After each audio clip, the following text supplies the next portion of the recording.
Hello and welcome back to All Round Teaching.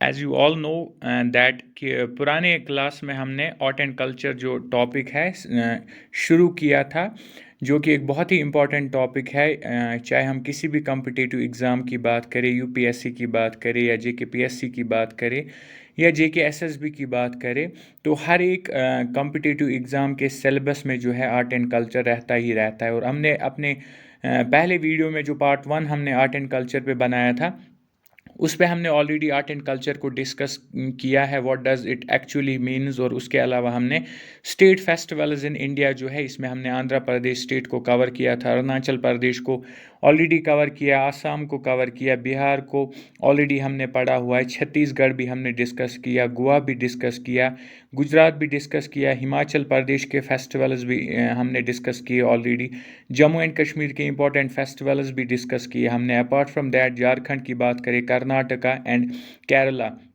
इनके जितने भी इम्पोर्टेंट फेस्टिवल्स है, अपार्ट फ्रॉम दैट जो इनके बाकी स्टेट या डिस्ट्रिक्ट लेवल जिनको हम बोल सकते हैं फेस्टिवल्स हैं, उनको भी हमने ऑलरेडी पिछले वाली वीडियो में जो है कवर किया हुआ है। और अगर आपने पार्ट 1 नहीं देखा, वो वीडियो आप जाके पहले उस वीडियो को देखिए, ताकि आपको जो आज का वीडियो ये अच्छे से समझ में आ जाए, because we are going to start this lecture exactly from the position where we left it yesterday or in our previous video. So Kerala हमने ऑलरेडी डिस्कस किया हुआ है, and today we will start our topic with the state of Madhya Pradesh. Madhya Pradesh की हम बात करेंगे और वहाँ के इंपॉर्टेंट फेस्टिवल्स को हम पढ़ेंगे। तो यहाँ तक हमने पहले पार्ट 1 में ऑलरेडी कवर किया हुआ है। अगर आपने वो वीडियो नहीं देखा है तो आई विल सजेस्ट कि आप जाके पहले वो वीडियो देखो, ताकि आपको जो आर्ट एंड कल्चर इंडिया का है वो पूरा समझ में आ जाए और अच्छे से समझ में आ जाए। हर एक स्टेट का फेस्टिवल जो है आप पढ़ो, आपको याद रहे और आपको उसकी जानकारी मिले। So let's begin. आज की अगर हम बात करें, सबसे पहले हम देखेंगे मध्य प्रदेश। और मध्य प्रदेश का जो मेन फेस्टिवल है उसको लोकरंग फेस्टिवल बोलते हैं। Lokrang festival is the important festival of Madhya Pradesh, और ये एक आइकॉनिक डांस फेस्टिवल है मध्य प्रदेश का, जो सिग्निफाई करता है existing legacy of its dance. यानी कि एक फेस्टिवल, एक त्यौहार है, डांस फेस्टिवल के नाम से मशहूर है। इसमें एक किस्म का डांस जो है वो परफॉर्म किया जाता है, जो ये दर्शाता है, इस चीज़ को दिखाता है कि जो मध्य प्रदेश है वहाँ का जो डांस, आज का जो वहाँ का डांस है, उसके जो रूट्स है वो उसकी हिस्ट्री में छुपे है। तो उस डांस को हम बोलते हैं लोकरंग फेस्टिवल। उसके अलावा अगर हम देखें मध्य प्रदेश के कुछ और भी फेस्टिवल, जैसे कि मध्य प्रदेश के लोग दिवाली सेलिब्रेट करते हैं। कजारो डांस फेस्टिवल एक और डांस फेस्टिवल है मध्य प्रदेश का, जो कि वहाँ के लोग सेलिब्रेट करते हैं। सो ये थे कुछ 2-3 इंपॉर्टेंट फेस्टिवल्स जो मध्य प्रदेश के लोग मनाते हैं। नाउ मूविंग अहेड, अगर हम नेक्स्ट देखें तो हमारा जो नेक्स्ट स्टेट आता है वो आता है मेघालय। मेघालय की बात करें तो मेघालय में जो सबसे इम्पोर्टेंट फेस्टिवल्स मनाए जाते हैं, उनमें सबसे पहले जो आता है टॉप पे वो है नोक्रिम डांस फेस्टिवल। नोक्रिम डांस फेस्टिवल भी एक डांस फेस्टिवल है जो मेघालय के लोग सेलिब्रेट करते हैं। और इसमें ये जो डांस होता है, ये एक किस्म का रिलीजियस फेस्टिवल है जो 5 डेज़ तक चलता है, यानी कि 5 दिन तक ये फेस्टिवल मनाया जाता है, जो डांस फेस्टिवल के नाम से मशहूर है। और रिलीजियस फेस्टिवल है जिसमें क्या होता है, जो वहाँ के डिवोटीज़ होते हैं वो अपने गॉडेस काइबली शिहार को प्लीज़ करने के लिए, उसको खुश करने के लिए बहुत सारे जमा हो जाते हैं। फिर जो उनका हार्वेस्ट होता है, यानी कि जो वो उनकी फसल होती है, वो निकाल के लाते हैं, एक जगह जमा करते हैं और फिर 5 डेज़ तक इस फेस्टिवल को मनाते हैं, ताकि उनका जो फसल है, जो उनके ज़मीन से उगा है एक साल में, तो वो अपने गॉड्स के सामने रखते हैं और एक किस्म का डांस परफॉर्म करते हैं, ताकि वो उसको खुश कर पाए और ये अपनी तरफ से ये उसको बता पाए कि आपने हमारी हेल्प की है हार्वेस्टिंग में। This is how they believe and they celebrate this festival, अगर हम मेघालय के लोगों की बात करें तो। इसके अलावा अगर हम मेघालय की बात करें, वहाँ पे खासिस एक और फेस्टिवल है जो मनाया जाता है। ये भी एक डांस फेस्टिवल है जो थ्रू डांस मनाया जाता है, ये सेलिब्रेट किया जाता है। So this was Meghalaya. अगर हम नेक्स्ट देखें, इसके बाद जो है हमारे पास महाराष्ट्र आ जाता है। महाराष्ट्र की बात करें तो महाराष्ट्र का जो सबसे इम्पोर्टेंट फेस्टिवल है वो है गणेश चतुर्थी। गणेश चतुर्थी जो है एक इम्पॉर्टेंट फेस्टिवल महाराष्ट्र का माना जाता है, और ये जो है अगस्त सितंबर के महीनों में इसको सेलिब्रेट किया जाता है। और इसमें क्या किया जाता है, जो महाराष्ट्र के लोग हैं वो क्या करते हैं, वो गणेश, जो उनका एक भगवान है गणेश, उसकी जो है इमेज है वो अपने घरों में लगाते हैं as a divine guest for 5 to 10 days by the people. और उसको वो घर में लगा के समझते हैं अपने लिए कि ये एक हमारे लिए गेस्ट है जो 5 से 10 दिन तक हमारे घर में रहेगा एज ए गेस्ट, यानी फोटो को वो मानते हैं कि गणेश जो है उनके घर में एक गेस्ट, एक मेहमान आया हुआ है फॉर 5 to 10 days। ये डिवाइन गेस्ट जिसको हम बोलते हैं, जो सच में नहीं होता है, उनका एक बिलीफ है। और ये जो इमेज है उसके बाद क्या किया जाता है, इसको then taken out ceremonially and immersed in the river sea or well. और इसके बाद इसको लिया जाता है घर से बाहर और फिर किसी दरिया या किसी तालाब में इसको डाला जाता है। और इस चीज़ को, इस ये करते हैं, एक किस्म का सेलिब्रेशन जो ये करते हैं, इस चीज़ को वो बोलते हैं विसर्जन। इस चीज़ को कि पहले गेस्ट बनाना गणेश को, फिर 5 to 10 days के बाद इसको ले जाके किसी तालाब या दरिया में डालना इस इमेज को या इस फोटो को, तो इस चीज़ को वो विसर्जन बोलते हैं। और ये महाराष्ट्र का एक बहुत ही इम्पोर्टेंट फेस्टिवल माना जाता है। इसके अलावा अगर हम महाराष्ट्र की बात करें तो वहाँ पे एक दो और फेस्टिवल्स मनाए जाते हैं, जिसमें कि एक आता है नाग पंचमी, एक फेस्टिवल है वहाँ का। और इसके अलावा नवरात्रि और गुद्दी पदवा भी एक और फेस्टिवल है जो वहाँ पे मनाया जाता है। और इसके बाद अगर हम मणिपुर पे आ जाए तो मणिपुर की बात करें, मणिपुर का जो सबसे इम्पोर्टेंट फेस्टिवल माना जाता है वो है याहो शेक। याहो शेंग जो है एक इम्पॉर्टेंट फेस्टिवल है मणिपुर स्टेट का, और ये सेलिब्रेट किया जाता है फॉर 5 days, 5 दिनों के लिए इसको मणिपुर के लोग जो है सेलिब्रेट करते हैं। और ये कमेंस होता है फुल मून डे अप, यानी कि जिस दिन फुल मून होती है, पूरी मून जिस दिन होती है, तो उस दिन ये स्टार्ट होता है, इस फेस्टिवल को स्टार्ट करते हैं। और ये यूजुअली होता है फरवरी या मार्च के मंथ में। और जो इस फेस्टिवल का मेन हाईलाइट है वो ये है कि थंगबल चोंगबा डांस किया जाता है। मेघालय के जो लोग हैं वो एक डांस परफॉर्म करते हैं इस फेस्टिवल पे, जिसको बोलते हैं थंबल चोंगबा डांस जिसको बोला जाता है। तो ये हाईलाइट है इस फेस्टिवल का, जो इन 5 दिनों में मणिपुर के लोग करते हैं। So this was Manipur. Moving ahead, अगर हम आगे देखें तो मिज़ोरम की बात करते हैं। मिज़ोरम पे अगर हम आए तो मिज़ोरम का जो इम्पोर्टेंट फेस्टिवल है उसको बोला जाता है चिपकारकुट फेस्टिवल। चिपकारकुट फेस्टिवल जो है मिज़ोरम का एक इम्पॉर्टेंट फेस्टिवल है, और ये मार्क करता है clearing and raiding of hill slopes for jhum और शिफ्टिंग कल्टीवेशन। जो मिज़ोरम के लोग हैं, जब वो स्लोप्स को यानी कि पहाड़ों को क्लियर करते हैं, फिर वो तैयार करते हैं उनको कल्टीवेशन के लिए, उन पे फसल लगाने के लिए, जब वो तैयार होते हैं तो उस तैयारी के टाइम पे वो फेस्टिवल मनाते हैं कि अब हम बस हमारी ज़मीन तैयार है, अब हम इस पे कल्टीवेशन करेंगे, तब जाके वो ये फेस्टिवल मनाते हैं। और वहाँ पे जो है पहाड़ों पे मिज़ोरम के लोग ज़्यादातर शिफ्टिंग कल्टीवेशन करते हैं, यानी कि एक टाइम पे एक जगह फसल लगाते, फिर दूसरी जगह, दूसरे टाइम पे दूसरी जगह जाके फसल लगाते। इसको हम शिफ्टिंग कल्टीवेशन बोलते हैं। इसके अलावा अगर हम आगे देखें, मिज़ोरम से आगे बढ़े तो नागालैंड पे आ जाते, और नागालैंड का जो सबसे इम्पोर्टेंट फेस्टिवल है, बहुत ही ज़्यादा इम्पोर्टेंट, जिसको हॉर्नबिल फेस्टिवल बोला जाता। अक्सर एग्ज़ामों में देखने को मिलता है कि हॉर्नबिल फेस्टिवल कौन से स्टेट का जो है एक फेस्टिवल है, तो ये नागालैंड का है। इस तरह भी आ सकता है, नागालैंड का जो फेस्टिवल है, स्टेट फेस्टिवल या इम्पोर्टेंट फेस्टिवल, वो कौन सा है, तो हॉर्नबिल है, ये आपको याद रखना है। और ये एक बिगेस्ट कल्चरल एक्स्ट्रावेजेंस फेस्टिवल माना जाता है नॉर्थ ईस्ट में, और ये होता है हेल्ड एवरी ईयर फ्रॉम, और ये हर साल होता है from 1 December to 10 December, around 10 days ये फेस्टिवल भी चलता है। और हर साल दिसंबर के महीने में ये फर्स्ट डेट को शुरू होता है और 10 तारीख तक, 10वीं तारीख तक ये चलता है। और ये जो फेस्टिवल है इसका हाईलाइट क्या है, it's a festival to protect, revive and promote the richness of the Naga heritage and traditions. यानी कि जो नागालैंड के लोग हैं जिनको हम नागा बोलते हैं, तो उनका जो कल्चर है और उनका जो ट्रेडिशन है उसको प्रोटेक्ट करने के लिए, उसको बचाने के लिए, रिवाइव करने के लिए, फिर से ज़िंदा करने के लिए, और उसको प्रमोट करने के लिए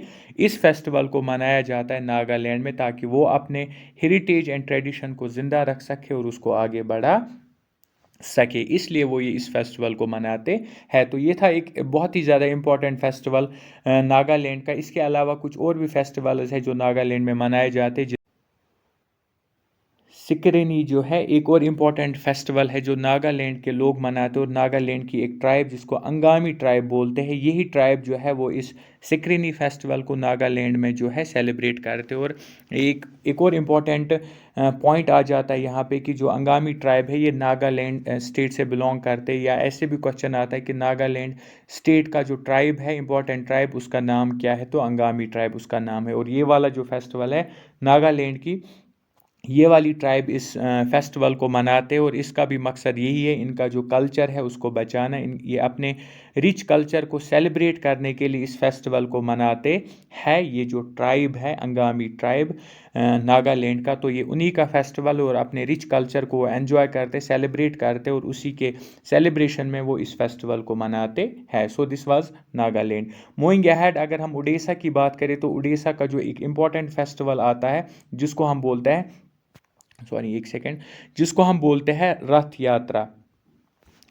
रथ यात्रा जो है एक इम्पॉर्टेंट फेस्टिवल माना जाता है उड़ीसा स्टेट का, और ये इसको दूसरे नाम से भी जाना जाता है, जिसको हम डोला यात्रा बोलते हैं। रथ यात्रा हो या डोला यात्रा हो, it's one and the same thing. ये फेस्टिवल एक है जो उड़ीसा में मनाया जाता है, और बहुत ही इंपॉर्टेंट फेस्टिवल है उड़ीसा स्टेट का। और ये ट्रिगर क्या करता है, construction of the Oriya calendar and its consequent presentation to their deity Jagannath, who also carries another name of Dola Govinda, mainly celebrated at Puri. ज़्यादातर इसको पुरी में सेलिब्रेट किया जाता है।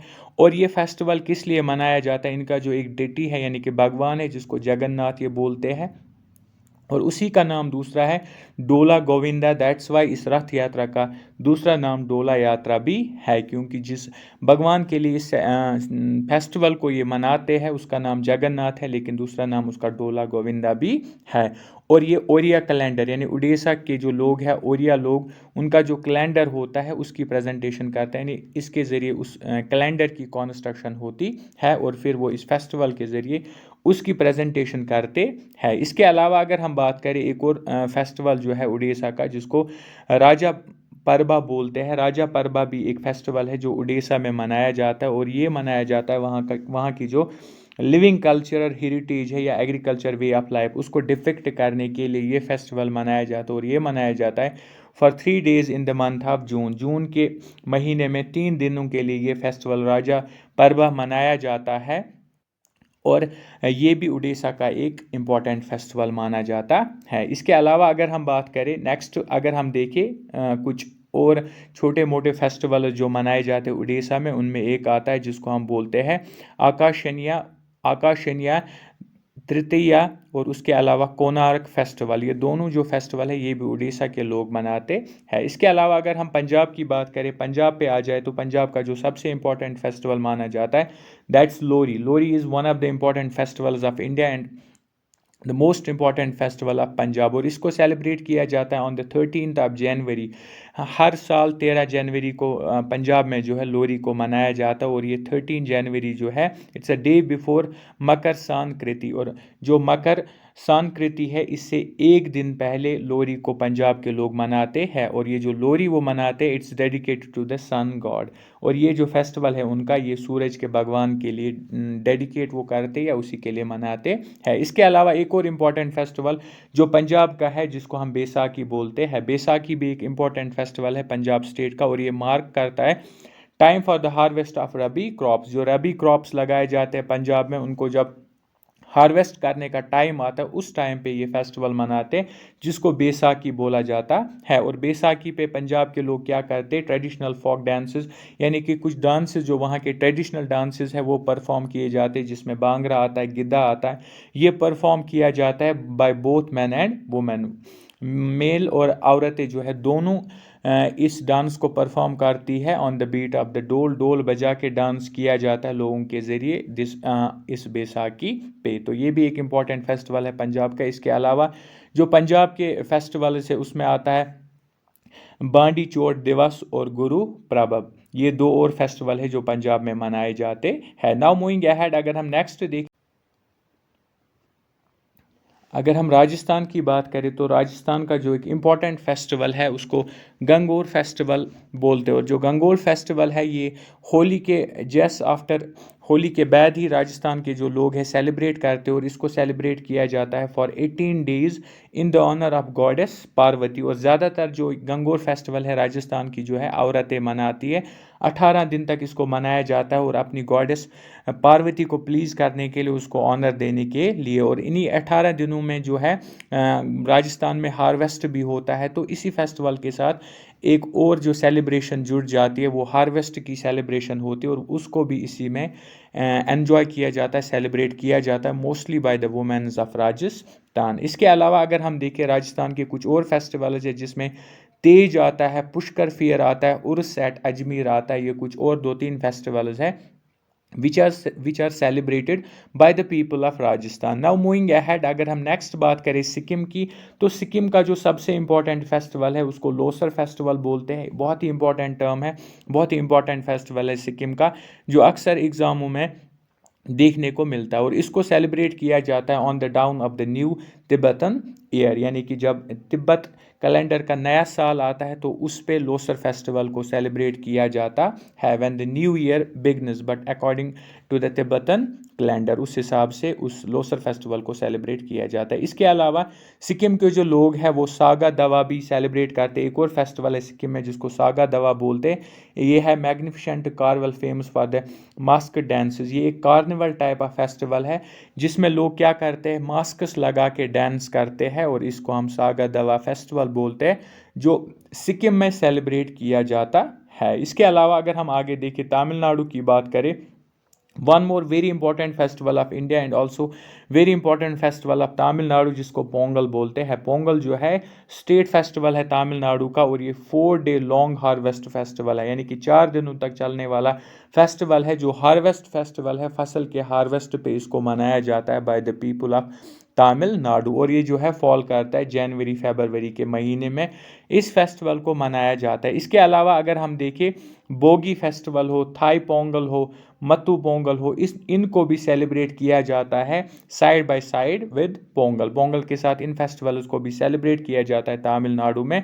और इसको हम स्टेट में अगर हम तमिलनाडु की बात करें तो लोकली इसको बोला जाता है Makar Sankranti of this state, यानी कि पोंगल जो है वो है मकर संक्रांति ऑफ तमिलनाडु। इसके अलावा अगर हम तमिलनाडु में देखें कुछ और फेस्टिवल सेलिब्रेट किए जाते हैं जिनमें थयगराजा फेस्टिवल, आराधना फेस्टिवल, जलीकट्टू, पांगी उत्तरम और पठंदू, यानी कि तमिल न्यू ईयर सेलिब्रेशन किया जाता है। ये कुछ और फेस्टिवल्स है जो स्टेट में मनाए जाते हैं। इसके अलावा अगर हम तेलंगाना की बात करें तो तेलंगाना का जो इम्पोर्टेंट फेस्टिवल है उसको बोनालू बोलते हैं, और जो बोनालू है ये वर्ड जो है ये आया है बोजानलव वर्ड से ये आया है, जिसका मतलब होता है offer to the goddess during festival time, यानी कि एक किस्म का भोजन दिया जाता है गॉडेस को इस फेस्टिवल के दौरान, यानी अपनी जो इनकी भगवान है उसको ये इस फेस्टिवल के दौरान ऑफ़र क्या करते, खाना, एक किस्म का खाना ऑफ़र करते, भोजन जिसको हम बोलते हैं।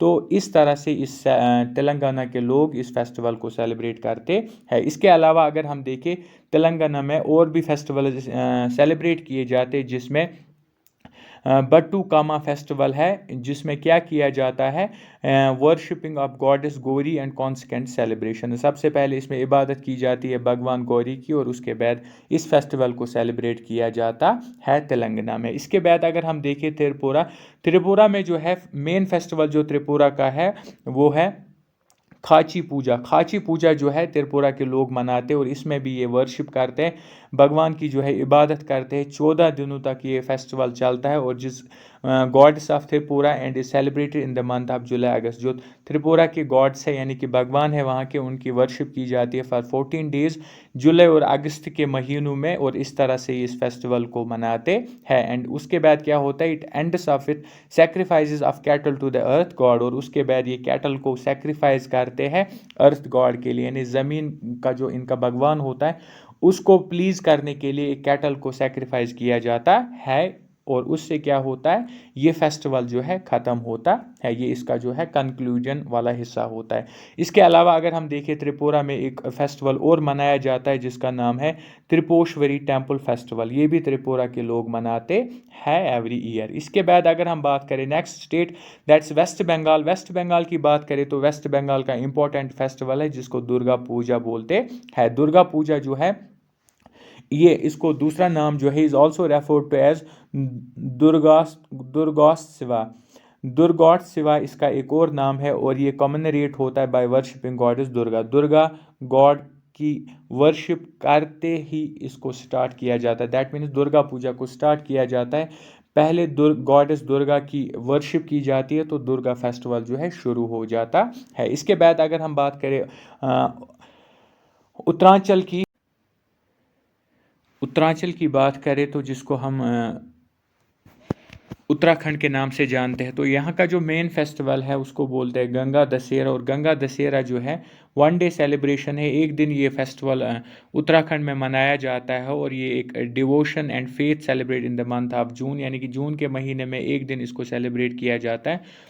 और ये भी ये अपने डेटी के लिए, अपने भगवान के डिवोशन और उसके फेथ के लिए इस फेस्टिवल को सेलिब्रेट करते हैं। इसके अलावा अगर हम देखें, एक और फेस्टिवल जो उत्तराखंड में मनाया जाता है उसको पूर्ण कुंभ मेला बोला जाता है। अपार्ट फ्रॉम दैट अगर हम आगे चले तो उत्तर प्रदेश स्टेट की बात करें, उत्तर प्रदेश का जो मेन फेस्टिवल है वो है नवरात्रा। नवरात्रा जो है इसको सेलिब्रेट किया जाता है for 9 nights during which people worship goddess Durga and her 9 forms to seek her blessings.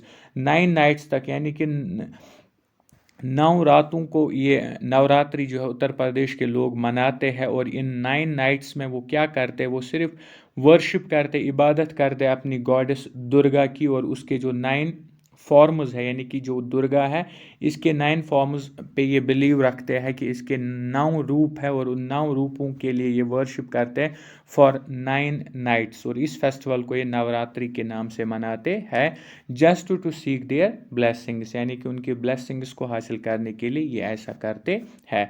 अगर हम एक और फेस्टिवल देखें, मेन फेस्टिवल जो उत्तर प्रदेश का है जिसको हम राम नवमी बोलते हैं।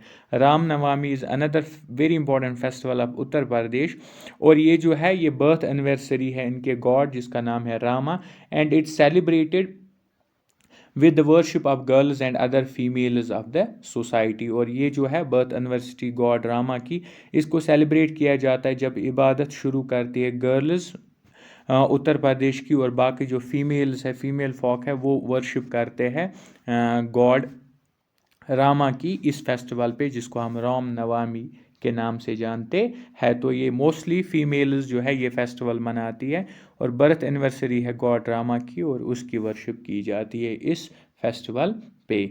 नाउ अगर हम कुछ और 2-3 फेस्टिवल्स देखिए हम जो यहाँ पे मनाए जाते हैं, उसमें आता है Brahmotsav. Brahmotsav is another festival जो वहाँ पे सेलिब्रेट किया जाता है। कंस का मेला वहाँ पे मनाया जाता है। सरवना फेस्टिवल मनाया जाता है, और इसके अलावा रामलीला और गंगा महा उत्सव, ये और कुछ फेस्टिवल्स हैं, इंपॉर्टेंट फेस्टिवल्स जो कि उत्तर प्रदेश में मनाए जाते हैं। सो ये थे हमारे पास फेस्टिवल्स ऑफ ऑल स्टेट्स, जो पूरे स्टेट में हर एक स्टेट का इम्पॉर्टेंट फेस्टिवल, और एक के साथ जो बाकी जिनको हम बोल सकते हैं कि और बाकी जो इम्पोर्टेंट फेस्टिवल्स है हर एक स्टेट के, उनको हमने देखा। एक तो स्टेट फेस्टिवल, और उसके साथ जो बाकी इम्पोर्टेंट फेस्टिवल्स रहते हैं जो लोग मनाते हैं, वहाँ के लोकल्स जो मनाते हैं, उन सबको हमने 1 बाय 1 डिस्कस किया।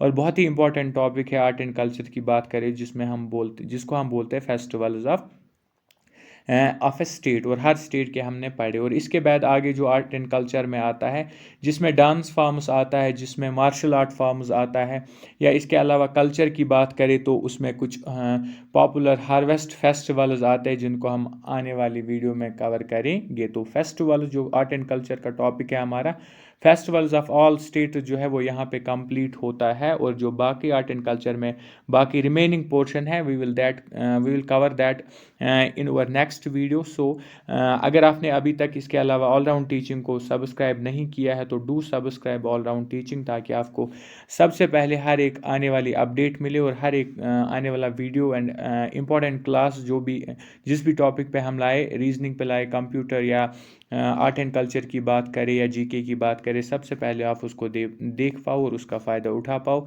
अपने आप को हर एक कॉम्पिटिटिव एग्ज़ाम के लिए तैयार कर पाओ। और उसके अलावा इंग्लिश के क्लासेस भी हम डेली बेसिस पे अपलोड करते हैं, जिससे कि आपकी इंग्लिश स्पीकिंग इम्प्रूव होगी।